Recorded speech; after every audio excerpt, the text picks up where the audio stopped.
Star Wars Episode 1 is definitely one of the most polarizing films in the Star Wars franchise. From Jar Jar to Watto to Kid Anakin, there are definitely a lot of aspects of the movies that can get on people's nerves. Now, for the record, I think it's a fun movie overall, but it definitely has some flaws. So, one thing that most people seem to like about the film is the fast-paced pod racing sequence. Now, when a game based on the same sequence hit the Nintendo 64 in May '99 to coincide with the release of the film in North America, a lot of gamers are pretty excited. Similarly, when the game was teased for the Switch at the late March 2020 Nintendo Direct Mini, a lot of those same gamers were excited, this one included. Now, if you're here, you're probably wondering how the Switch version stacks up, and that's exactly what we're here to talk about. Danny from the Famicast here. If you're new to the channel, please be sure to subscribe and turn on those notifications, because today we're taking a look at the Switch version of Star Wars Episode 1 Racer. Now, if it's something that you should be considering picking up, and, we're also going to be taking a look at the Japanese release of the game back on the N64 and a little bit of a Japan connection section of the video, so look forward to that. Now, if you've played Episode 1 Racer back in the day, or any type of futuristic racer over the past 2 decades, you'll probably know what to expect here.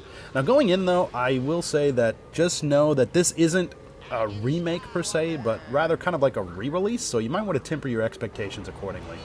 Now, in terms of controls, they're pretty responsive, tight, and they still feel great, and they really allow you to cruise around the courses pretty easily. Now, a boost is also available by pressing the left stick forward until this green light appears on the speedometer thing on the side. Now, when it does, you press A to initiate the boost. Now, as long as you don't ram into anything or something like that, your pod racer will go significantly faster. Of course, this isn't an instant win button here. So if you use this for too long, your engines will overheat, which can cause them to weaken and or catch fire. So while racing, there is a button to repair the damage. However, while your craft is being repaired, your top speed takes a bit of a hit. So it's straight out of the movie, which is cool. And it's a cool way to put limits on boosts as opposed to just implementing arbitrary meters in the game or something like that. There are several modes on offer here. You have Tournament, Free Play, Time Attack 2-player, and then language options that can be scrolled through at the bottom of the screen. Now, for progression, unlocking new racers and tracks and that sort of thing, you will likely be spending most of your time in the Tournament mode. Here you go through each track, trying to place basically 4th place or better in order to advance. There are quite a few racers here to unlock too, 17 on top of the initial 6 that you start out with. So there are also a total of 25 tracks to go through here too. So I think that there's a decent amount of variety here, ranging in the environments. You got a lot of different types of places here, the course length and the difficulty. It does get pretty tricky in later tracks, so it will take some time to fully complete this game. Now, in order to make some progress in the tournament mode, you're going to have to make use of the upgrade system that's in the game. So by purchasing new parts, you're able to boost the performance of your racer, which you will definitely need to get deeper into that mode. Now, while it might not be as deep as something like Gran Turismo or, something like that, this edition is a welcome one, and it does add a bit of depth when they could have easily just have left this option out of the game. Thank God they had a little bit more foresight with that back 20 years ago when they originally made it.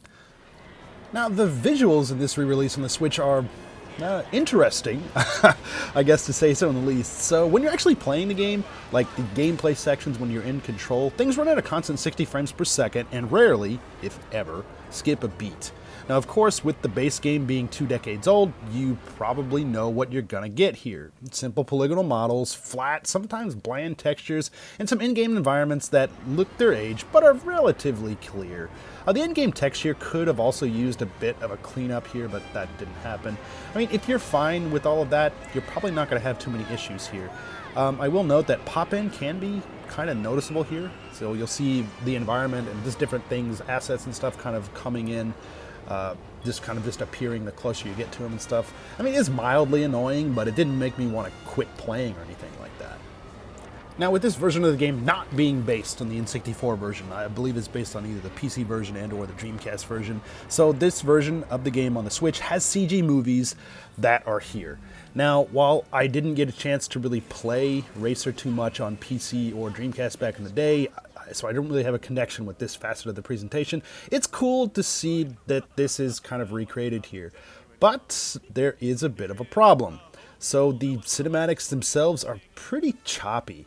Now, if you've seen any footage of the Switch version in video form, you probably might have thought that, why, maybe the video service you're using, your device, is a problem here. But no, that's definitely not the case, and that's a bit disappointing. So just kind of know that going in, that these cutscenes are going to be a little bit, well, not so good. Sound here also has some issues, so by default you'll notice that things are really cranked up here, making for a super loud mix, and it's kind of difficult to distinguish like the different intricacies with the audio and stuff. I mean, you can go through the settings and you can fix that, and I did manage to get an acceptable level to do that, but just keep in mind that you're going to have to monkey around with these settings to get things sounding right. The Japan connection. So, Star Wars Episode 1 Racer was originally released in Japan on the Nintendo 64 on July 21st, 1999, which was a few weeks after the film released in the country, that came out on July 10th, 99. So, similar to the European release, Nintendo took on the publishing duties here. The game had somewhat mediocre sales here in Japan, selling around 150,000 units to add to the 3.12 million units sold around the globe. Another thing that I kind of came across when I was doing some research for this, so believe it or not, the original product page for the game is still viewable, though you might have to mess around with some of the text encoding on your browser in order to see it. Still, it's always cool to be able to come back to old websites like this and just, I don't know, it just kind of makes me happy that they just weren't completely taken down and deleted out of history.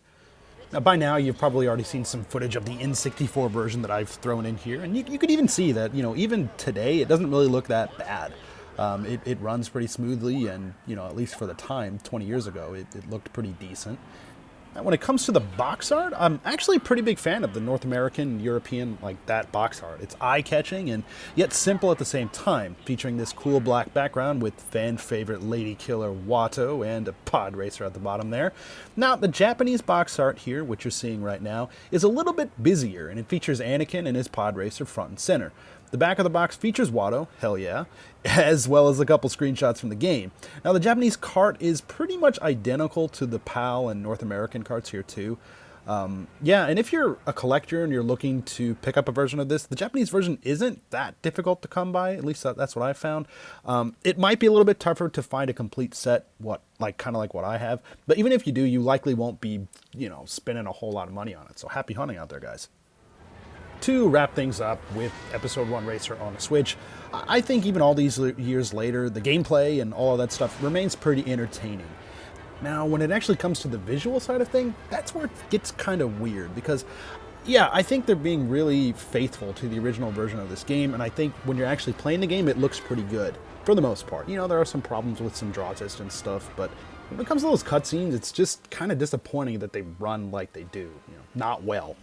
Now, in regard here to visuals and performance in handheld mode, things pretty much remain the same as what you're going to find in docked. The game looks and plays really well when you're actually doing the racing. The cutscenes are still a little bit wonky, but that's just kind of the way it is. I also did not get a chance to try out two-player mode, so I can't really comment on that. I will say that the game still is fun to play all these years later, but some of these other little niggles might get on your nerves.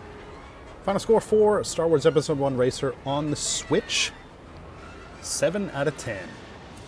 As always, thanks for checking out this video. If you like what you see, please feel free to give us a like. If you're new to the channel, please feel free to subscribe. We got tons of podcasts, video reviews, special videos, and a whole lot more. Again, this is Danny from the Famicast. Thanks for watching, and we'll catch you later.